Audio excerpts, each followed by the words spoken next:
जी दोस्तों नमस्कार, मैं हूं सौरभ और आपका स्वागत करता हूं अपने वाईफाई क्विज गुरुकुल के इस यूट्यूब चैनल पे।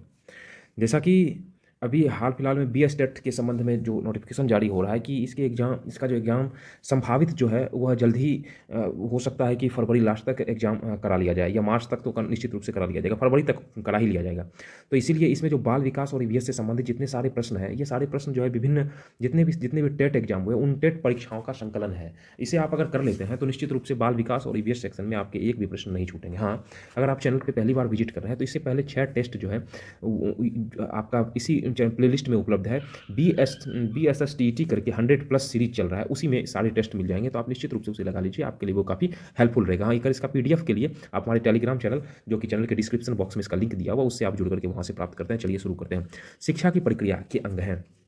अब देखिए, शिक्षा जो हम प्राप्त करते हैं ना, वो किन किन माध्यम से, उनकी प्रक्रिया का अंग कौन सा है। तो यहाँ पे शिक्षक है, बिल्कुल सही है। शिक्षार्थी, उसका भी रहना जरूरी है। और पाठ्यक्रम, पाठ्यक्रम और शिक्षक, और देखिए यहाँ पे शिक्षक और शिक्षक के साथ साथ में पाठ्यक्रम, पाठ्यक्रम के साथ में शिक्षार्थी, ये जब तीनों कंप्लीट होता है तो इन तीनों का जो जो बनता है तो वही होता है शिक्षा। शिक्षा इन्हीं चीज़ से मिलकर के बना होता है। तो इस प्रकार से आपका option number D is the correct answer. प्रभावी या अस्थायी शिक्षा ग्रहण करने के लिए विद्यार्थी के पास क्या होना चाहिए? प्रभावी एवं अस्थायी शिक्षा ग्रहण करने के लिए, चलिए ऑप्शन को देखते हैं। इस प्रकार के प्रश्नों को जब पढ़ें तो आप सावधानीपूर्वक प्रश्नों को पढ़ें, समझें, उसके बाद आप ऑप्शन पे आएं। केवल शिक्षा प्राप्त करने का अवसर, योग्यता और अभिप्रेरणा का अवांछित स्तर, कि केवल उपयुक्त बौद्धिक स्तर, कि केवल सीखने की योग्यता। तो योग्यता एवं अभिप्रेरणा का जो वांछित स्तर होता है यह होना अनिवार्य है। तो ऑप्शन नंबर बी सर सही होगा। केवल शिक्षा प्राप्त करने का अवसर नहीं है, अस्थायी शिक्षा चाहिए। तो केवल शिक्षा नहीं, योग्यता और अभिप्रेरणा, योग्यता के साथ साथ में हमें योग्यता प्राप्त होती है, अभिप्रेरणा ताकि हम मोटिवेटेड रहें, इस चीज़ से हम कुछ कर सकते हैं, शिक्षा मिलने के बाद हम कुछ ना कुछ अच्छा कर लेंगे। तो यही चीज़ होता है, अस्थायी शिक्षा उसी को कहा जाता है। उसके बाद खेल शिक्षण विधि के प्रतिपादक कौन है? खेल शिक्षण विधि की अगर बात करता है तो इसके प्रतिपादक के संबंध में पूछा जा रहा है। तो इसमें सुकरात है, फ्रोबेल है खेल शिक्षण विधि, और कि विल पैट्रिक है कि अरस्तु, इसमें आ जाएगा खेल शिक्षण विधि के जो है मनोवैज्ञानिक थे। फ्रोबेल साहब जो एक साइकोलॉजिस्ट थे, और इन्होंने ही खेल खेल में शिक्षण पद्धति को बनाने का एक पैटर्न इन्होंने चालू किया था, जो कि आप देखते हैं प्री नर्सरी बेसिस पे इसको बच्चों को जो है डायग्राम के माध्यम से, या बॉल का साइन दिखा करके, या किताब का साइन दिखा करके, या एप्पल का साइन दिखा कर, इस तरीके से बताया जाता है ताकि खेल खेल में वो अधिक से अधिक शिक्षा प्राप्त कर लें। उसके बाद सिरिल बर्ड के अनुसार पिछड़े बालकों की बुद्धि लब्धि क्या होनी चाहिए? याद रखिए, आइडियल बुद्धि लब्धि का जो कंडीशन होता है वो 100+ होना चाहिए। मतलब 100+ मतलब कहा जाता है, मतलब 105 से लेकर के अगर 110-12 के अंदर में है तो आइडियल है। तो 100 मतलब क्या, इसका अर्थ ये हुआ कि रटिए नहीं, इसका अर्थ ये हुआ आईक्यू हम पहले भी बताए हैं इसका, क्योंकि वह बच्चा अगर मान लीजिए क्लास 6 में पढ़ रहा है और क्लास 6 के मैथ को सॉल्व कर रहा है, क्लास 6 के विषयों को सॉल्व कर रहा है और क्लास 6 में है, और गुना 100 से करते हैं तो 6, मतलब इसका मतलब 100 आ रहा है, तो मतलब अपने क्लास में वो ठीक है, इसका मतलब उसका बुद्धि लब्धि सामान्य है। लेकिन जैसे जैसे इससे कम होता है, यहाँ क्या होता है, पिछड़े बालकों की बुद्धि लब्धि, यहाँ 120 से अधिक नहीं, 85 से कम, 85 से कम पिछड़े बालक कहा जाता है। इसका मतलब क्या हुआ, मान लीजिए कि कोई बालक जो है ना, कोई बालक ये कि 8th क्लास में है, लेकिन अगर उससे 4th क्लास का सवाल भी मुश्किल से बन रहा है, ये 4th क्लास आप छोड़ दीजिए, तो आप मान लीजिए कि 6th क्लास में उससे 4th क्लास का भी सवाल नहीं बन रहा है, गुना 100 करते हैं, तो इसको आप सॉल्व करते हैं ना, तो इसका कितना आ जाएगा, मतलब 6 के 36 पॉइंट में आ जाएगा, तो मतलब इसको गुना करेंगे तो 60 के आसपास आएगा, 60-65 आएगा। तो इस प्रकार से 85 बहुत कम है, उसी उसी आधार पर माना जाता है उसको। प्रायः लड़कियां गणित में कमजोर होती है, यह जो कथन है यह क्या है? अनुसंधान आधारित धारणा है क्या? इस पर कोई रिसर्च किया गया? बिल्कुल नहीं किया गया। लैंगिक पूर्वाग्रह पर आधारित, हाँ ऐसा पूर्वाग्रह माना जाता है कि लड़कियां जो है प्रायः कमजोर होती हैं, हम यहाँ जानते हैं कि आंसर है, लेकिन फिर भी आगे हम इसको देखेंगे क्योंकि ये हमें संतुष्ट कर रहा है। सत्य धारणा, ये बिल्कुल ये गलत है। इसका आंसर क्या होता है कि लैंगिक पूर्वाधारणा है, लेकिन ऐसा कुछ है नहीं। प्रतिभाशाली बालकों में निम्न विशेषता होती है। जो प्रतिभाशाली होता है, जो अच्छा, जिसका आईक्यू लेवल, जो प्रतिभाशाली मतलब कहा सामान्यतः कहा जाता है 100 पार रहता है, 110 के पार रहता है, उसको जो माना जाता है। अधिकांशतः अधिक महत्वाकांक्षा होते हैं, सही, उसका अपना पर्सनली सेल्फ रिस्पेक्ट होता है, बिल्कुल सही है। उसके बाद बुद्धि लब्धि 110 से अधिक होती है, सही बात है, 110 से अधिक, अपने क्लास का तो जान ही रहा है, साथ साथ में वो नई चीज़ों को जानने के लिए उत्सुक है, नई चीज़ों को जानने के लिए वो चाह रहा है, तो उसका बुद्धि लब्धि 110 से अधिक होगा। विस्तृत शब्दकोश, उसका मतलब शब्दों का चयन अच्छा है, बातचीत करने का तरीका अच्छा है, उसमें अनुशासन है। तो इस प्रकार से ऑल ऑफ दीज ये बिल्कुल सही है, इसके सारे कथन सही हैं। सृजन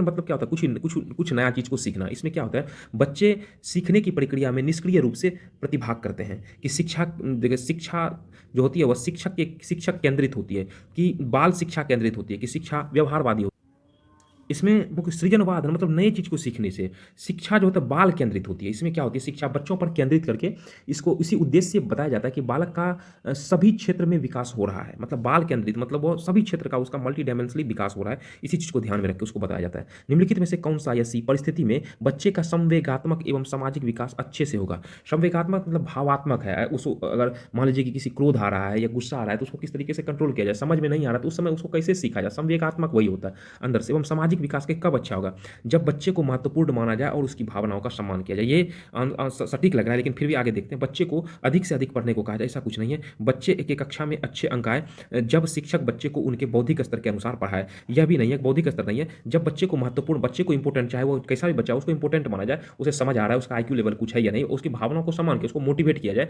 तब उसमें क्या होता है, एक तरीके से सकारात्मक प्रतियोगिता की स्थिति आती है और बच्चे समझना स्टार्ट कर देते हैं। इस प्रकार अगर आपको हमारा यह प्रयास अच्छा लग रहा है तो निश्चित रूप से आप लोग देख तो रहे हैं, लेकिन ना तो लाइक कर रहे हैं और चैनल को सब्सक्राइब नहीं कर, तो आप लाइक करिए, चैनल को सब्सक्राइब करिए। हमारी एक टीम आपके लिए प्रयास कर रही है और हमें भी समय नहीं मिलता है, हम भी आपके लिए समय निकाल करके इस चीज़ को बता रहे हैं, हम भी जॉब में हैं।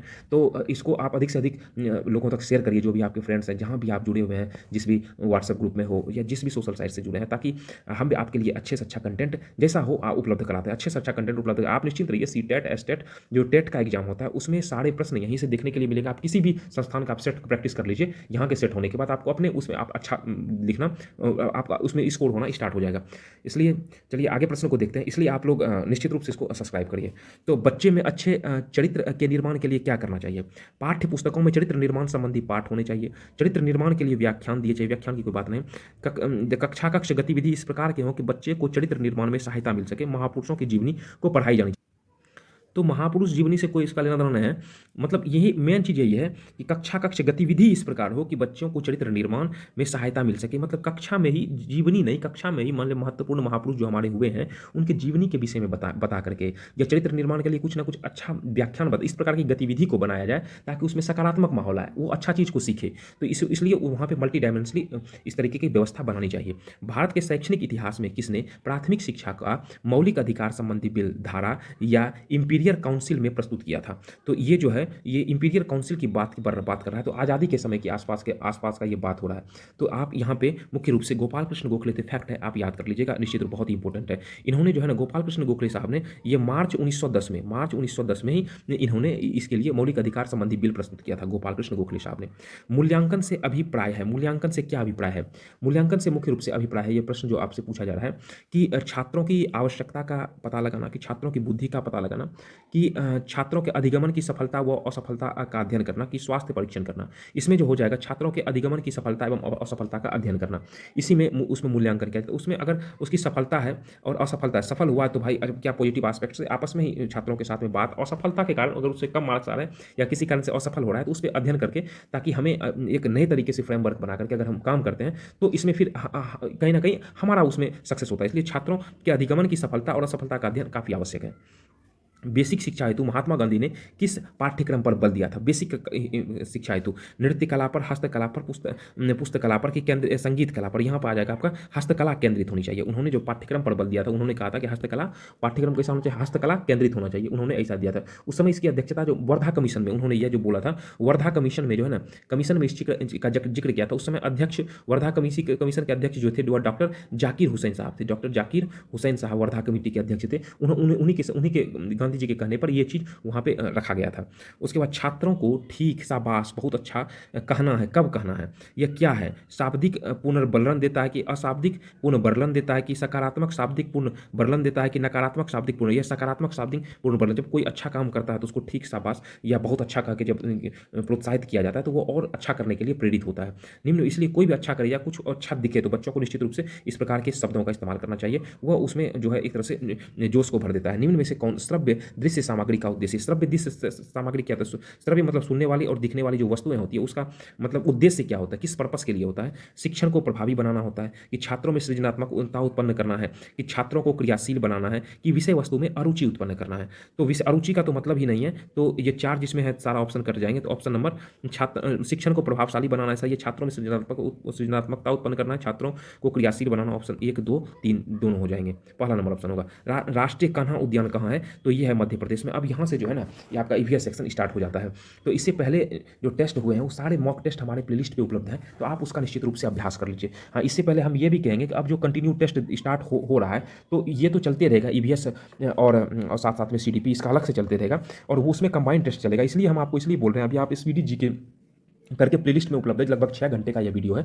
आप उसे 2 के रफ्तार में 3 घंटे में ये कंप्लीट हो जाएगा। इसे कंप्लीट करने पर आपको ये जो बीपीएससी आप लोग दीजिएगा उसमें काफ़ी उपयोगी होगा। और इस बार बीपीएससी में अपियरिंग वाले को भी मौका मिल रहा है, इसलिए आप सबके पास में गोल्डन अपॉर्चुनिटी है एक अच्छा जॉब लेने के। लगभग 60-70 हज़ार के आसपास वैकेंसी, बहुत बड़ी वैकेंसी रहेगी, इसलिए अपने आप को पूरा झोंक दीजिए इसमें। उसके बाद अगला देखते हैं, पर्यावरण अध्ययन के लिए आप छात्रों को कौन सा चैनल देखने का सुझाव देंगे?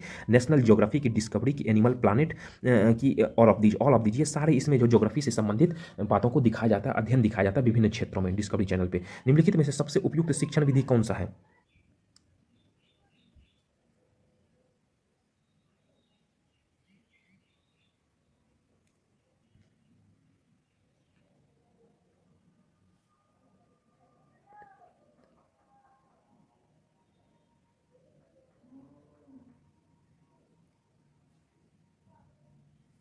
और अगला, बच्चों को स्वयं अपने हाथ से कार्य करने और खोजने के क्रियाकलापों को जोड़ना, कि बच्चों को पाठ्यक्रम की परिभाषा प्रदान करने के लिए प्रोत्साहित करना, कि बच्चों की जिज्ञासा या सृजनात्मकता का पोषण करना। निम्नलिखित में से कौन सा पर्यावरण अध्ययन का उद्देश्य नहीं है, पूछ रहा है। तो इसमें क्या हो जाएगा, पर्यवेशी मुद्दों पर जागरूकता जो होता है ना, यह होता है पर्यवेशी मुद्दों पर जागरूकता का विकास करना, ये इससे संबंधित नहीं है। और बच्चे को स्वयं अपने हाथ से कार्य करना खोजना, बिल्कुल ये भी सही है। और बच्चे की पाठ्य पुस्तक की परिभाषाएं प्रदान करने के लिए प्रोत्साहित करना, ये भी सही है। बच्चों की जिज्ञासा सृजनात्मकता का पोषण करें, ये परिवेशी मुद्दे पर जागरूकता का विकास करना, परिवेश संबंधित से उद्देश्य नहीं है। और अध्ययन तो ये तीनों का इसमें अध्ययन किया जाता है। इसलिए इस तरह के जब प्रश्न बनाइए तो आप लोग निश्चित रूप से ऑप्शन को ध्यानपूर्वक पढ़िए, फिर उत्तर दीजिए।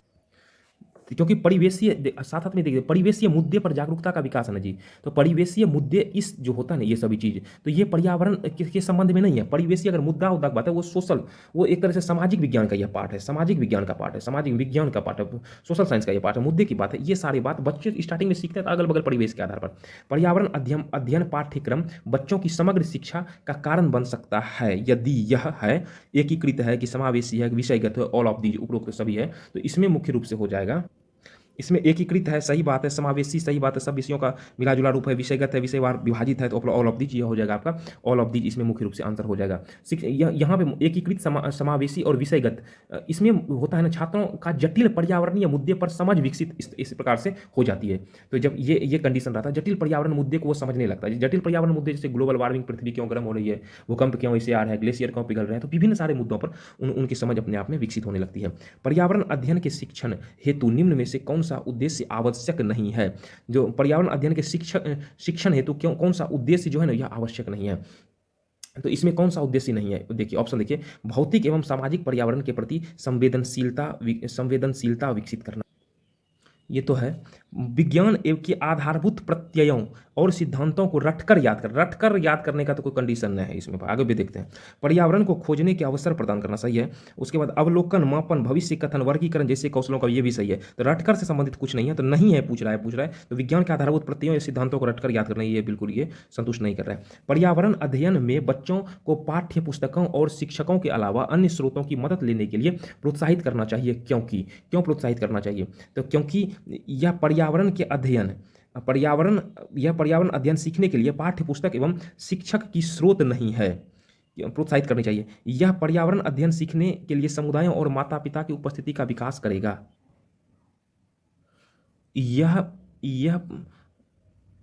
यह शिक्षकों को बच्चों की पृष्ठभूमि को जानने का अवसर देगा। यह बच्चों के सौंदर्यगत एवं मनोक्रियात्मक कौशल का विकास करेगा। यहाँ क्या, पर्यावरण अध्ययन में बच्चों को पाठ्य पुस्तकों और शिक्षकों के अलावा अन्य स्रोतों की मदद लेने के लिए प्रोत्साहित करना चाहिए। क्यों? इससे क्या होगा कि पर्यावरण अध्ययन सीखने के लिए पाठ्य पुस्तक और शिक्षक ही स्रोत नहीं है, सही बात है। शिक्षक से और पाठ्य पुस्तक से ही नहीं सीखा जा सकता, अन्य सारे स्रोत से भी सीखा जाता है। ये नंबर संतुष्ट कर रहा है। ध्यानपूर्वक पढ़िए ऑप्शन को। यह पर्यावरण अध्ययन सीखने के लिए समुदायों और माता पिताओं की उपस्थिति का विकास करेगा, ठीक है। वो स्थान विशेष के समुदायों और माता पिताओं की उपस्थिति का भी विकास करेगा, ठीक है। जैसे जनजातीय वगैरह रहते हैं, या पहाड़ी क्षेत्र में लोग कैसे रहते हैं, या जनजातीय प्रदेशों में जो हमारे लोग सब वह कैसे रहते हैं, या इस प्रकार से उनका अध्ययन सीखने के लिए मिलता है। ग्रामीण परिवेश में लोग कैसे, शहरी क्षेत्रों में लोग कैसे, इस प्रकार से अध्ययन करेगा। या शिक्षकों को बच्चों की पृष्ठभूमि को जानने का अवसर देता है, साथ साथ बच्चे अपने विषय में भी जाना, जो एक तरीके से व्यवस्था को जानने का उसको भी एक अवसर देता है, यह भी सही है।